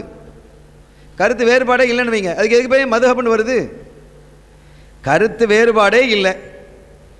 எல்லாரும் காயல்பட்டணும் என்று சொல்லும்போது எல்லாரும் காயல்பட்டது, அவன் வேறு ஊரையும் வேறு ஊர் இல்லை. இன்னொருத்தர் என்ன செய்யறார்? கடையநல்லூராக இருக்கிறார், மேலப்பாளையமாக இருக்கிறார். அப்போ அவர் கடையநல்லூர்காரர், இவர் மேலப்பாளையங்காரர், இவர் காயல்பட்டினக்காரர், இவர் அதினாப்பட்டினக்காரர் என்று சொல்லுவோம். அப்போ வேறு இடம் மாறும் பொழுதுதான் அந்த பிரச்சனைகள் வருகிறது. இடம் மாறியதால் தானே அந்த பெயரும் வருகிறது. எனவே கருத்து வேறுபாடுகள் இருப்பதால் தான் மதுஹபுகள் வருகிறது. கருத்து வேறுபாடுகள் அங்கீகரிக்கப்பட்டிருக்கிறது, மார்க்கத்தில் அங்கீகரிக்கப்பட்டிருக்கிறது. கண்மணி ஸல்லல்லாஹு அலைஹி வஸல்லம் அவருடைய காலத்தில் 2 நபர்கள் பிரயாணம் செய்கிறார்கள். இந்த ஹதீதுகளுடைய வாசகங்களை நான் வாசித்தால் நேரம் அதிகரித்து விடும் என்பதால் செய்திகளை மட்டும் நான் சொல்லிக் கொண்டு வருகிறேன். சங்கைக்குரிய பெருமக்களே, ஸல்லல்லாஹு அலைஹி வஸல்லம் காலத்தில் 2 பெருமக்கள் பிரயாணம் போகிறாங்க. ஒக்குத்து வந்துருச்சு, தண்ணீர் கிடைக்கல. தயமம் செய்வதற்கு மார்க்கத்தில் அனுமதி இருக்கு. தயமுடைய ஆயத்து இறங்கிடுச்சு. ஃபதயம்மமா, 2 பேரும் என்ன செய்கிறாங்க? தயமம் செய்கிறாங்க. தயம் செய்து முடிச்சுட்டாங்க, முடிச்சு தொழுதுட்டாங்க. தொழுது முடித்ததற்கு பிறகு ஃபவஜதல் மா, 2 பேரும் தண்ணி கிடைக்குது. வக்தும் இருக்கிறது, வக்தும் முடியவில்லை. ஒரு லோஹருடைய வக்துன்னு வச்சுக்கிடும். உதாரணமாக 1 மணி ஆயிடுச்சு, 1:30 மணி ஆயிடுச்சு, பார்த்தாங்க தண்ணி எங்கேயும் இல்லையே, என்ன செய்கிறது? தயமம் செய்வோம் என்று இருவருமாக தயமம் செய்தார்கள். தொழுது முடித்து விட்டார்கள். தொழுது முடித்ததற்கு பிறகு அதே வக்திலேயே தண்ணீர் கிடைக்கிறது. அதே வக்திலேயே தண்ணீர் கிடைப்பதால் என்ன செய்வது? தொழுது முடிச்சாச்சு. ஒருத்தர் சொன்னார், தொழுது முடித்தாலும் கூட தண்ணி கிடைச்சிருச்சு. தண்ணி இல்லைன்னா ஒரு சலுகை, தண்ணி இல்லைன்னா தயமம் செய்வோம். வக்து இருக்கே, வக்து முடியலையே, அதனால் திருப்பி தொழுதே ஆக வேண்டும் என்று அவர் குறிப்பிடுகிறார். இன்னொருத்தர் சொன்னார், இல்லை நம்ம தொழுது முடிச்சாச்சு, தொழுது முடிச்சதுக்கு பிறகு நம்ம அது பார்க்க வேண்டிய அவசியம் இல்லை என்று அவருக்கு குறிப்பிடுகிறார். தொழ வேண்டும் என்றவர் தொழுதார், தொழ தேவையில்லை என்று சொன்னவர் தொழவில்லை. இரண்டும் ஒன்றா? இரண்டும் வேறு. தொழுததும் தொழாததும் ஒன்றாகுமா? சாப்பிட்டதும் சாப்பிடாததும் ஒன்றாகுமா? ஆக அவர் தொழுகிறார், திருப்பி தொழுகிறார், யாதா செய்கிறார். இவர் யாதா செய்யவில்லை. இரண்டும் ஒன்றாகாது. இருவரும் ஸல்லல்லாஹு அலைஹி வஸல்லம் அவர்களிடத்திலே வர்றாங்க. அப்படி வந்து அவர்களிடத்திலே முறையிட்ட பொழுது அவங்க சொன்னாங்க, 2வது தடவை திருப்பி தொழுதார் இல்லையா, திருப்பி தொழுதவரை பார்த்து சொன்னார்கள், லக்கல் அஜ்ரு மர்ரத்தைன், உங்களுக்கு 2 கூலிகள். அப்ப 2 தடவை தொழுதா 2 கூலி. தயமம் செய்தும் தொழுதிருக்கிறார், அதற்கு பிறகு ஒது செய்தும் தொழுதிருக்கிறார். லக்கல் அஜ்ரு மர்ரத்தைன், உங்களுக்கு 2 கூலிகள் உண்டு என்று அவர்கள் குறிப்பிட்டார்கள். அப்போ இதில் நமக்கு என்ன விளங்குகிறோம்? அப்போ அவருக்கு 2 கூலி. 2 விதமாக விளங்கலாம். ஒன்று, அவர் செய்தது சரி என்று விளங்கலாம். 2வது திருப்பி தொழுது இருக்கிறாரு, 2வது தடவை தொழுது சரி, கூலி 2 என்று அவர்கள் சொல்லிவிட்டார்கள். எனவே இவர் செய்ததுதான் பிழை என்றும் கூட நம்ம விளங்குவதற்கு வாய்ப்பு இருக்கிறது. அல்லது அவருக்கு 2 கூலி, இவருக்கு 1 கூலி என்று நாம் விளங்கலாம். 2ம் சரிதான், அவருக்கு 2 கூலி அல்லது 1 கூலி என்று விளங்கலாம். ஆனால் அப்படித்தான் இல்லை. பாருங்கள், இது எப்படி இருக்கிறது? லக்கல் அஜ்ரு மர்ரத்தைன், 2 தடவை செய்தவரை பார்த்து உங்களுக்கு 2 கூலி என்று சொன்ன கண்மணி முஹம்மதுன் ஸல்லல்லாஹு அலைஹி வஸல்லம் அவர்கள் இந்த ஒரு தடவை திருப்பி தொழவில்லையே, அவரை பார்த்து சொன்னார்கள், அசப்த சுன்னா, சுன்னாவை சரியாக செய்தது நீங்கள் தான். அசப்த சுன்னா, சுன்னான வழிமுறை அல்லது என்னுடைய வழிமுறை, என்னுடைய வழிமுறையை சரியாக பின்பற்றியவர்கள் நீங்கள் தான் என்று சொன்னால் அவர் ஸல்லல்லாஹு அலைஹி வஸல்லம் என்ன செஞ்சிருப்பாங்க நம்ம விளங்குறோம்? திருப்பி தொழுதிருக்க மாட்டாங்கன்னு விளங்குறோம். இப்போ இதை இமாம் ஷாஃபி ரஹ்மத்துல்லாஹி அலைஹி பல கட்டங்களில் இதை தெளிவுபடுத்துவாங்க. ஷாஃபி மதஹபில் ஒரு விஷயம் முடிஞ்சிருச்சுன்னா முடிஞ்சிருது. இப்போ உதாரணமாக ஒரு பிரயாணத்தில் இருக்கிறார், லுஹர் ஆசனை ஜம்மு செய்கிறார். அவர் பிரயாணத்தில் இங்கே வர்றாருன்னு வைங்க, காயல்பட்டினம் வாசி வந்துட்டு இருக்கிறார், தூத்துக்குடி வர்றார். தூத்துக்குடி வரும்பொழுது மணி 12:30 அவர் தொழுதுடலாம் அப்படின்னு சொல்லி அங்கேயோ லுஹரையும் ஆசரையும் தொழுதார். ஜம்மு செய்கிறார். அவர் மெட்ராஸ்லேருந்து வர்றார், மும்பையிலேருந்து வர்றார், எங்கேருந்தோ வர்றார், தூரத்திலிருந்து வருகிறார். அப்படி வந்து அவர் தூத்துக்குடியிலேயே லுஹரையும் ஆசரையும் ஜம்மு செய்து முடிக்கிறார். அதற்கு பிறகு காரிலே புறப்பட்டு வருகிறார். 2:30 மணிக்கெல்லாம் ஊருக்கு வந்து சேர்ந்து விடுகிறார். ஊருக்கு வந்து அசருடைய வக்தே வரல, ஆனால் லுஹரையும் ஆசரையும் சேர்த்து தொழுது முடிச்சிட்டார். இவர் இங்கே வந்து சாப்பிட்டு அதற்கு பிறகு அசருடைய வக்து இன்னும் 1.25 மணி நேரம் கழித்து வருகிறது என்று வையுங்கள். இவர் அசர் தொழணுமா இல்லையா? தொழ தேவையில்லை. எப்படி இதை பார்க்க வேண்டும் என்று சொன்னால், அவர் தொழும் பொழுது அந்த தொழுகை கூடுமா கூடாதா? அவர் அசரை தொழுதார் இல்லையா, ஜம்மு செய்து தானே தொழுதார். தொழும் பொழுது அவருடைய தொழுகை கூடுகிறதா இல்லையா? கூடிடுச்சு. கூடிச்சுன்னா முடிஞ்சு போச்சு. கூடிய தொழுகை எப்படி கூடாமல் போனது? இதுதான் அந்த அசப்த சுன்னாவினுடைய விளக்கம். ஒன்று, மார்க்கத்தில் சரியாக ஆகிவிட்டது, நிறைவேறிவிட்டது என்று வந்ததற்கு பிறகு நிறைவேறாது என்று வராது. அப்படி ஒன்று இல்லை என்று தெளிவுபடுத்துவார்கள் அந்த உசூல்களை சொல்லக்கூடிய அறிஞர்கள். அது கபூல் என்று வந்ததற்கு பிறகு எப்படி வைர கபூலாக மாற முடியும்? எனவே இதை பற்றி அச்சம் கொள்ள தேவையில்லை என்று மதஹப் நமக்கு சொல்லி காட்டும் ஷாஃபி மதஹப். இதே போன்றுதான் அசப்த சுன்னா, நீங்கள் சுன்னாவை சரியாக நீங்கள் பேணி இருக்கிற இந்த ஹதீஸ் தாரமியில் இருக்கிறது. அருமையான பெருமக்களே, ஆக இவ்வளவு மார்க்கத்தில் இந்த மாதிரி கருத்து வேறுபாடுகளை ஸல்லல்லாஹு அலைஹி வஸல்லம் அவர்களே அங்கீகரிச்சிருக்கிறாங்க. அகழ் யுத்தம் நடந்தது. அகழ் யுத்தம் நடந்து முடிந்ததற்கு பிறகு அந்த அகழ் யுத்தத்திலே ஏற்பட்ட நிலைகள், குளறுபடிகள், குறைஷிகள், முனாஃபிக்குகள், யூதர்கள், இந்த 3 விதமாக கூட்டு சேர்ந்து கொண்டு முஸ்லிம்களை கருவறுப்பதற்கான பல்வேறு சதித்திட்டங்களை செய்தார்கள். பயங்கரமான சதித்திட்டங்களை செய்தார்கள். அல்லாஹ் அதை முறியடித்தான், அது வேறு, அது நீண்ட வரலாறு.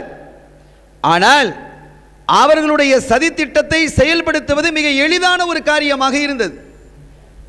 சதித்திட்டத்தை செயல்படுத்துவது என்பது மிக எளிதான ஒரு காரியமாக இருந்தது. அந்த சதித்திட்டம் மாத்திரம் நடந்திருக்குமேயானால் இஸ்லாமிய மார்க்கமே அழிந்து போயிருக்கும். அப்படி ஒரு பொல்லாத சதித்திட்டம், மிகப்பெரிய பொல்லாங்கை அவர்கள் செய்தார்கள். கண்ணியத்திற்குரிய பெருமக்களே, அல்லாஹ் வல்லாஹு கைருல் மாக்கிரீன், இவர்கள் செய்யக்கூடிய மக்கர்களை எல்லாம் விட அவன் இதையெல்லாம் முறியடிக்கிற மக்கரை அவன் செஞ்சிருவான். அதற்கு பிறகு அகழ் யுத்தத்திலே அவர்கள் தோற்று போனார்கள். முஸ்லீம்கள் திரும்பி வர்றாங்க மதீனா ஷரீஃபுக்கு. மதீனா ஷரீஃபுக்கு திரும்பி வந்து தங்களுடைய யுத்த ஆடைகளையும் ஆயுதங்களையும் கலற்றி வைக்கும் பொழுது ஜிப்ரீல் அலைஹிஸ்ஸலாம் வந்து சொன்னாங்க, நாயகமே, நாங்கள் இன்னும் ஆயுதங்களை கலற்றவில்லை, நாங்கள் இந்த யுத்த ஆடைகளை கலற்றவில்லை என்று சொன்னதும் ஏன்? இந்த பனூ குரைலாவிலே இருக்கக்கூடிய யூதர்கள் செய்த சதி இருக்கிறது அல்லவா, அது எவ்வளவு பெரிய பொல்லாங்கு. அந்த சதி என்னங்கிறத நம்ம தெளிவுபடுத்தினாதான் அதில் இருக்கக்கூடிய பாரதூரம் நமக்கு விளங்கும். ஆனால் அதை சொல்வதற்கான நேரம் இல்லை. அப்படி ஒன்று இருக்கிறது என்பதை விளங்கிக் கொள்வோம். விளங்கி தெரிந்தவர்களுக்கு சரி, தெரியாதவர்களுக்கு. அப்படி ஒரு கடுமையான மோசமான கேவலமான சதியை அவர்கள் செய்தார்கள். இவ்வளவுக்கும் முஸ்லிம்களோடு அந்த யூதர்கள் நல்ல உடன்படிக்கை செய்து வைத்திருந்தார்கள். ஒரு உடன்படிக்கை ஒப்பந்தம் இருக்கிறது. அந்த ஒப்பந்தத்தை மீறிதான் அவர்கள் இந்த சதி திட்டத்தை செய்தார்கள், முஸ்லிம்களை கருவறுப்பதற்காக. ஆனால் அது தோற்று போனது என்று வையுங்கள். இது அல்லாஹ் மிக கடும் கோபம் கொண்டு அந்த பனு குறைலாக்களை தாக்குமாறு அல்லாஹ் சொன்னான். உடனடியாக புறப்பட்டு அங்கே போய் அவங்கள தாக்குங்க, பனு குறைலாக்க போங்கன்னு அல்லாஹ் சொன்னது. ஸல்லல்லாஹு அலைஹி வஸல்லம் வேகமாயிட்டாங்க. அவங்க சொன்னாங்க, லோர் தொழுவு முடிஞ்சிருச்சு, அசரை கூட நீங்கள் பனு குறைலாவில் போய் தொழுங்க. நாங்கள் அசரை எங்கே தொழ வேண்டும்? பனு குறைலா இருக்கக்கூடிய இடத்துக்கு போய் நீங்கள் தொழுங்க, உடனே புறப்பட்டு போங்க அப்படின்ட்டாங்க. சாவிகள் புறப்பட்டு போகிறாங்க. படைகள் தானே, புறப்பட்டு போங்க அப்படின்ன உடனே அப்படியே கிளம்பி அப்படி போயிட முடியாது. ஒவ்வொரு படைகள் அவர்கள் ஆயத்தமாகி ஒவ்வொரு குழுவாக செல்வார்கள். 10 பேர் 50 பேர் 20 பேர் இப்படி போவாங்க. மக்கள் அப்படி போய் செய்தார்கள். இப்படி ஒரு குழு செல்லும் பொழுது போகிற வழியிலேயே அசருடைய வக்து வந்துருச்சு. அசருடைய வக்து வந்தால் இந்த சஹாபிகள் என்ன செய்தார்கள் தெரியுமா? ஸல்லல்லாஹு அலைஹி வஸல்லம் என்ன சொல்லி இருக்கிறாங்க? பனு குறைலால போய் அசரை தொழுவுங்க, பனு குறைலாவில் போய் அசரை தொழுங்கள் என்று சொல்லி இருக்கும் பொழுது இங்கே அசருடைய வக்து வந்து விட்டது என்று சில சஹாபிகள் சொன்னாங்க. அசருடைய வக்து வந்துருச்சு, தொழணும் அப்படின்னாங்க. சஹாபிகள் சொன்னாங்க சில பேர், இல்லை பனு குறைலால தான் ஸல்லல்லாஹு அலைஹி வஸல்லம் தொழ சொல்லி இருக்கிறாங்க அப்படின்னாங்க. அப்படி அல்ல அதனுடைய நோக்கம். இங்கே நம்ம வக்து வந்துட்டா தொழுது ஆகணும்னு தொழுதுட்டாங்க சில பேர். சில பேர் பனு குறைலால போய் தொழுதாங்க. ரெண்டும் சரியா? ஸல்லல்லாஹு அலைஹி வஸல்லம் அவர்கள் சொன்னது பனு குறைலாவிலே போய் தொழுங்கள் என்று. ஆனால் சஹாபிகள் தொழுதது பனு குறைலாவிலும் தொழுதார்கள், பனு குறைலாவுக்கு முன்னாலேயும் தொழுதுட்டாங்க. அப்ப பனு குறைலாவுக்கு முன்னால் தொழுதவர்களை ஸல்லல்லாஹு அலைஹி வஸல்லம் கண்டித்திருக்க வேண்டுமா இல்லையா? கண்டித்தார்களா இல்லையாங்கிறத பாதியது. இந்த செய்தி அவர்களிடத்தில் கொண்டு போட்டப்பட்ட போது, கொண்டு எடுத்து செல்லப்பட்ட பொழுது ஸல்லல்லாஹு அலைஹி வஸல்லம் உலம் யுஅன்னிஃப அஹதம், அவர்களில் யாரையும் அவர்கள் கண்டிக்கவில்லை. ரெண்டையும் சரி காண்றாங்க. இப்போ இதில் என்ன ஹதீது? இதுதான் ஹதீதனுடைய உசூல் நமக்கு தெளிவுபடுத்தும். இந்த ஹதீது தொழுகையை பற்றி சொல்லலை, முதல்ல விளங்கணும். அசர பனு குறைலாவிலே போய் நீங்கள் தொழுங்கள் என்று சொல்வதினால் என்ன தெரியுமா? நீங்கள் உடனே புறப்படணும். அல்லாஹ் வேகப்பட்டு விட்டான், கோபப்பட்டு விட்டான். புறப்படுறது உடனடியாக இருக்கட்டும், தொழுகிறதா அதெல்லாம் அங்கே போய் பார்த்துக்கங்க அப்படிங்கிறது தான் அதில் அர்த்தம். அதுக்காக இடையில தொழக்கூடாதுங்கிற அர்த்தம் இல்லை. புறப்படுவது உடனடியாக இருக்கட்டும் என்பதுதான் அதனுடைய நோக்கம்.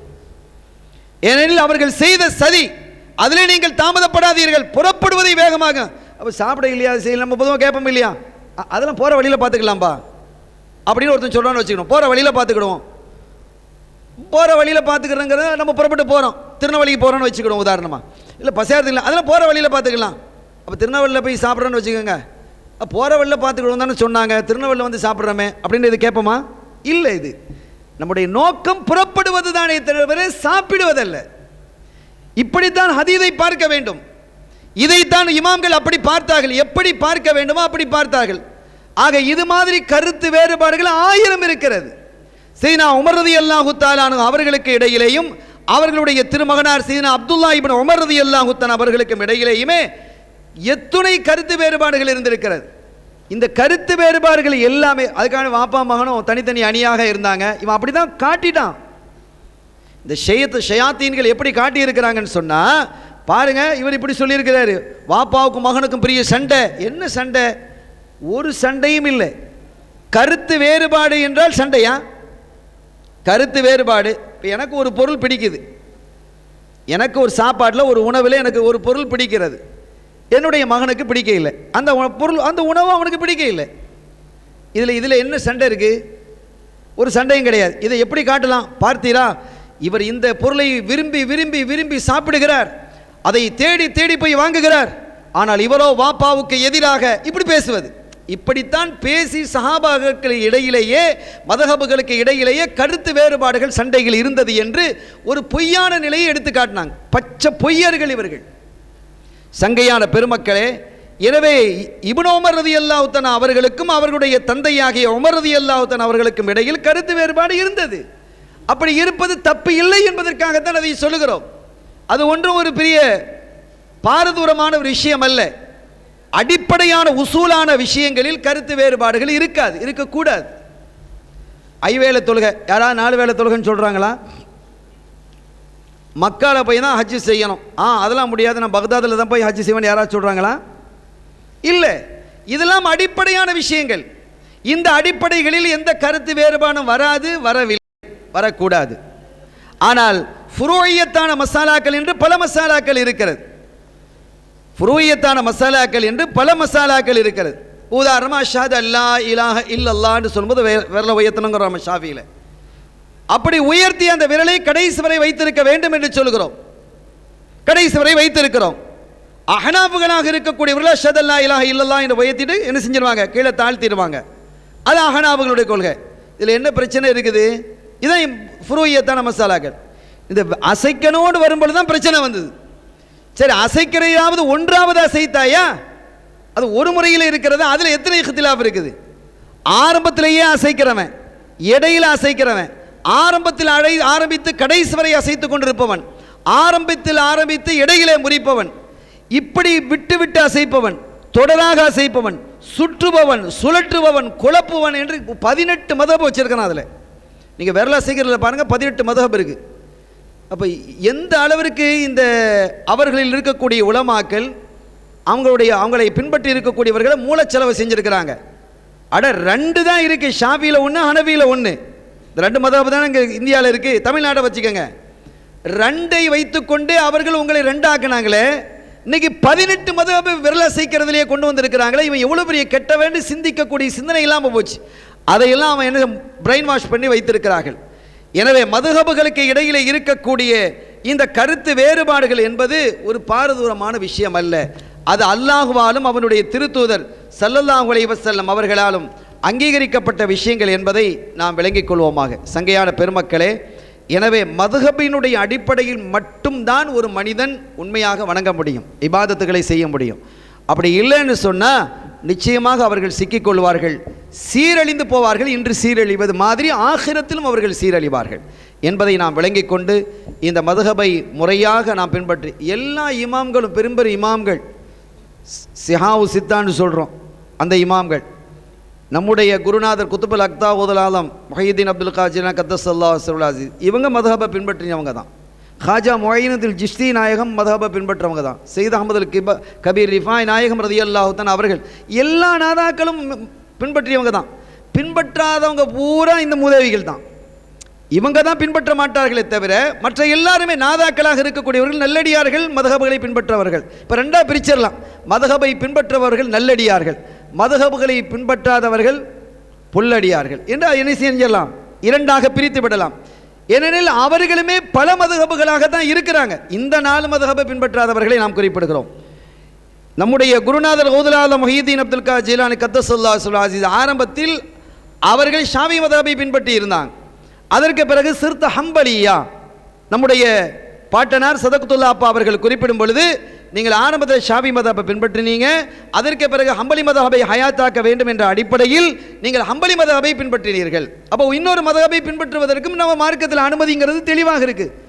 உங்களில் அப்படி பின்பற்ற முடியுமா?